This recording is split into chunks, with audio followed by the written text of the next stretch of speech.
This topic looks at writing a multi-step equation for a real-world situation. I have a few different examples, and I'll go through a few of them with you.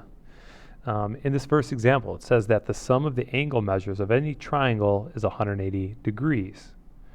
Suppose that one angle has a degree measure of 4x plus 5 and another has a degree measure of 9x minus 10. Write an expression for the degree of the measure of the third angle in the triangle. So imagine this. You have a triangle. I'm just going to draw a picture. And let's say the first angle is A, and then the next one is B, and then C. You know that when you add up all of those angle measures, A plus B plus C, it must be 180 degrees. Well, what they're kind of telling you here is, let's call this first one A, 4x plus 5. So instead of A, let's just say that was the 4x plus 5 angle, right? So this is 4x plus 5. That's angle A, plus, let's say the second angle B is 9x minus 10. So this guy is really 9x take away 10. So I'm going to do 9x minus 10 as like my B. And then I have to add the third angle, which I don't know. I'm going to just leave it C for now. That should still add to 180. So at the end of the day, we have to write an expression for this guy. So essentially, I just have to solve this equation for C. It's not that bad. I'm going to add the like terms here. 4x and 9x make 13x's. 5 minus 10 is minus 5. Plus C, that third angle I don't know, is equal to 180. So in one step here, I'm going to finish this guy off. Let's subtract 13x, and let's add 5 to both sides.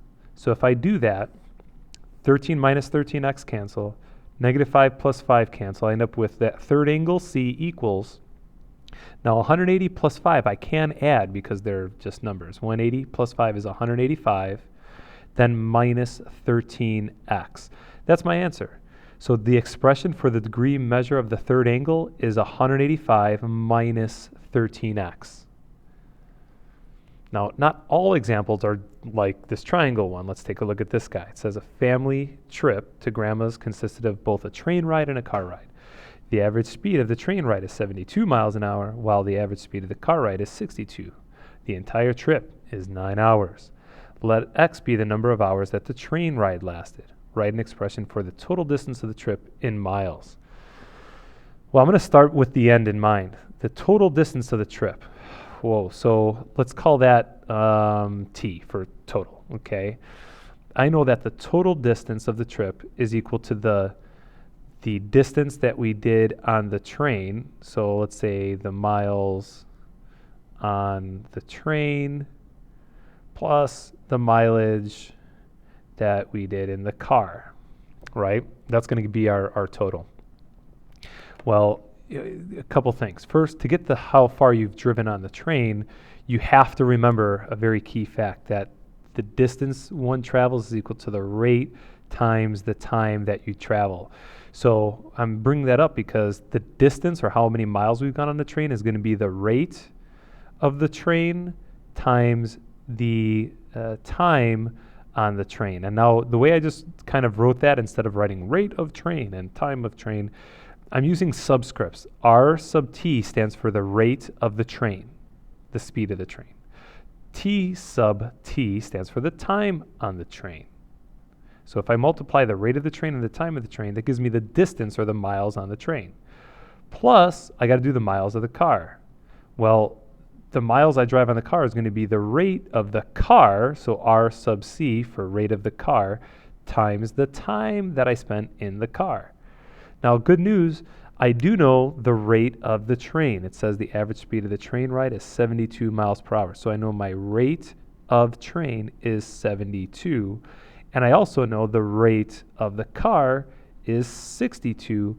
What I don't know is the time of the train and the time of the car, but I do know that if I add the time of the train plus the time of the car together, the total was 9 hours, right? So it says, let x, though, this is where we have to be a little careful. Let x be the number of hours that the train ride lasted. Well, if I'm using x, I should say that this is x. And so x plus the time in the car is equal to 9. That means x would be equal to 9 minus the time in the car, right? So here we go. If I write my final equation, I'd have the total time, or excuse me, the total distance is t. That would be the rate of the train, which is 72. X, remember, is now we're letting that be the time that the train ride was, so that'd be x. And then plus the rate of the car, which is 62, right? That's how fast that was. Now the time in the car, if you think about it, the total time of the trip was 9 hours. So if I went 9 hours and I subtract off how long I was in the train, that gives me the time I have in the car. So I maybe should have solved this for the time of the car. So if I had x plus tc equals 9, if I subtract x from both sides, the time in the car is 9 minus x. Makes sense. The total time was 9. So if I spent x hours on the train, I have to do 9 minus x to get the time in the car. So I think you might be able to type that into Alex for the total, but they may want you to distribute and add like terms. So let's just do that and finish it off. So 72x plus 62 times 9. Let me do that here. 62 times 9 on my calculator. That's 558. Minus 62x if I distribute. Then 72 minus 62 would be 10x. So my final answer would be 10x plus 558. That would be the total distance of the trip in terms of x, the number of hours on the train. Okay, one last one. Let n be the middle number of 3 consecutive integers. Write an expression for the sum of these integers. Whoa, you might be thinking, I have no idea. Okay, first off, what are 3 consecutive integers? So for example, consecutive just means next to. So it could be like 2, 3, 4. Those are consecutive integers. Okay, another example, it could be like 11, 12, and 13, right?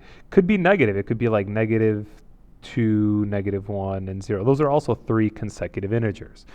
We don't know what 3 consecutive integers are, but it's saying let n be the middle number of the consecutive integer. So think of it this way. If n is the middle number, okay, the next number bigger than n would have to be n plus 1. Like for example, if I had the middle number being 2, the next number is 3, which is just the same as 2 plus 1, right? Now to get the number before 2, I'd have to take the 2 and subtract 1, right? And that's 1, so like 1, 2, 3, those are consecutive. So if the middle one's n, one bigger is n plus 1, one smaller would be n minus 1. So these are like my 3 consecutive integers, but I have to write an expression for the sum, meaning just add them all together. So if I do n minus 1, the first guy, plus the second one, right, that's the second guy, plus the third one, n plus 1. And let's just add like terms. N plus n plus n, there's 1, 2, 3 n's. And then -1 plus 1 cancel out, so it's just 3n. So what's kind of cool is if I want to get the sum of any 3 consecutive integers, you just do 3 times the middle one. Let's just see if it works. Let's say I had 2, 3, 4. If you add 2 plus 3 plus 4, that'd be 5 plus 4, that'd be 9. You could have easily just done 3 times the middle one to get 9 as well. Or if I pick this one, 11 plus 12 plus 13. 11 and 12 make, what, 23? Plus 13, that'd be 26. If I just instead did 3 times the middle one, I can get 26. So it doesn't matter what 3 consecutive integers you pick. If you just did 3 times the middle one, you get the sum. It's kind of a cool trick. Anyway, hope this helps, guys. Thanks for watching.